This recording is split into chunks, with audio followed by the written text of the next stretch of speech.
Angela Davis, Femme, race et classe. L'héritage de l'esclavage, élément pour une autre approche de la condition de femme. Lorsque Ulrich B. Phillips déclara en 1918 que l'esclavage dans les vieux États du Sud avait marqué les sauvages d'Afrique et leurs descendants américains du sceau illustre de la civilisation, cet éminent universitaire entama un débat interminable et passionné.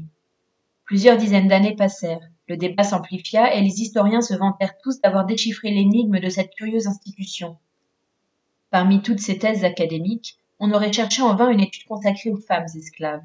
L'éternelle question du libertinage des femmes noires ou de leur tendance matriarcale ne faisait qu'obscurcir leurs conditions au lieu de l'éclairer. Herbert Aptheker est l'un des rares historiens qui ait tenté de les comprendre en se basant sur des éléments plus réalistes. Au cours des années 70, la polémique reprit avec plus d'ardeur. Eugene Genovese publia Roll Jordan Roll, The World the Slaves Mad, John Blassingham écrivit The Slave Community, le maladroit Time on the Cross de Fogel et Engerman et l'énorme Black Family in Slavery and Freedom de Herbert Gutman vinrent compléter cette collection. Stanley Elkins apporta sa contribution à ce regain d'intérêt en publiant une édition remaniée de sa thèse de 1959, Slavery. Mais, en dépit de cette profusion d'ouvrages, il manque visiblement un travail sur l'esclavage des femmes. Ceux d'entre nous qui attendaient impatiemment une étude sérieuse sur les esclaves noirs restent insatisfaits. Il n'est pas plus réconfortant de s'apercevoir qu'à l'exception des traditionnelles dissertations sur le libertinage ou le mariage et sur les rapports sexuels consentis ou forcés avec des blancs, les auteurs de ces nouveaux livres accordent très peu d'attention aux problèmes des femmes. Parmi les études récentes, l'enquête d'Herbert Gutman sur la famille noire est la plus instructive. Ces documents témoignent de la vitalité de la famille face au traitement inhumain qui allait de pair avec l'esclavage. Gutman détrône ainsi la thèse du matriarcat noir, popularisée en 1965 par Daniel Moynihan et ses collègues.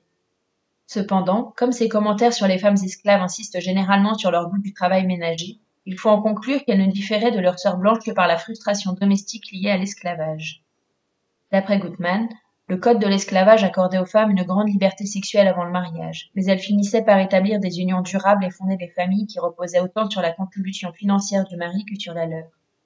Les arguments de Gutman contre la thèse matriarcale sont très précieux, parce que convaincants et étayés par de sérieux documents. Pourtant, son ouvrage aurait eu un impact beaucoup plus grand s'il avait exploré concrètement le rôle multidimensionnel des femmes noires dans la famille et la communauté noire tout entière. L'historien, ou historienne, qui orientera sa recherche sur les expériences des femmes esclaves, rendra un service inestimable à l'histoire.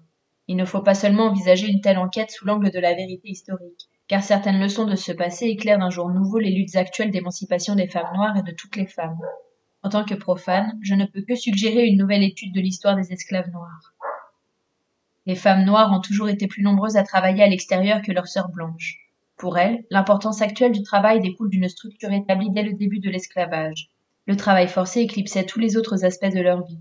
C'est donc à travers leur rôle de travailleuses qu'il faut appréhender leur histoire. Le système esclavagiste définissait les Noirs comme une marchandise humaine.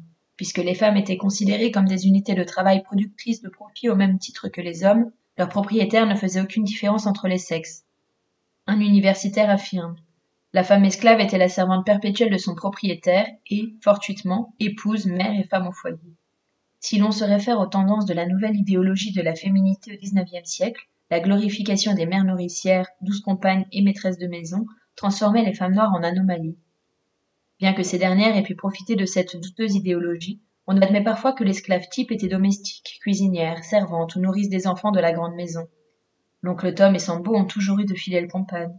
Tante Jemina ou la nounou noire, stéréotype qui prétendait définir l'essence des femmes asservies. Comme c'est souvent le cas, la réalité est diamétralement opposée au mythe. À l'exemple des hommes de leur communauté, elles travaillaient très souvent au champ, tandis que les États frontaliers transformaient sans doute la majorité des esclaves en domestiques. Le Sud, creuset de l'esclavagisme, produisait surtout des ouvriers agricoles. Vers le milieu du XIXe siècle, 7 esclaves sur 8, hommes et femmes confondus, étaient au champ. Tout comme les garçons en âge de travailler, les filles devaient creuser la terre, cueillir le coton, couper la canne à sucre et récolter le tabac. Une vieille femme décrivit dans les années 30 son apprentissage dans une plantation cotonnière en Alabama.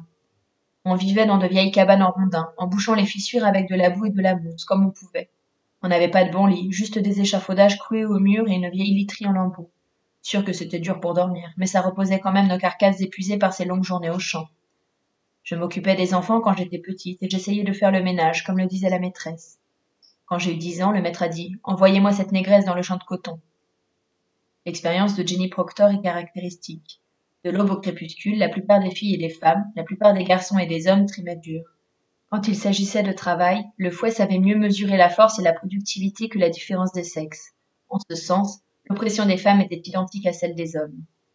Elle connaissait pourtant d'autres formes d'oppression, les agressions sexuelles et autres traitements barbares réservés aux femmes. L'attitude des propriétaires était opportuniste. Lorsqu'il était question de travail, rien ne différenciait la force et la productivité d'un homme ou d'une femme. Mais lorsqu'il s'agissait d'exploiter, de punir ou de brimer un être, les femmes étaient renvoyées à des rôles exclusivement féminins. Quand l'abolition de la traite internationale des Noirs commença de menacer la jeune et dynamique industrie du coton, la classe esclavagiste fut obligée de s'en remettre à la reproduction naturelle pour augmenter sa population de domestiques. La capacité reproductrice des femmes esclaves fut donc primée.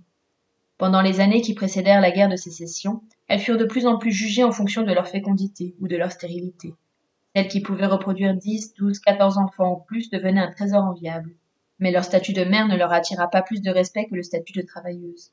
Le culte de la maternité, certes très populaire au XIXe siècle, ne s'appliquait pas ici. En fait, aux yeux des esclavagistes, les Noires n'étaient pas des mères, elles étaient simplement des instruments de renouvellement de la main-d'œuvre. Elles étaient seulement des ventres, du bétail, dont la valeur était fonction de ses capacités à se multiplier.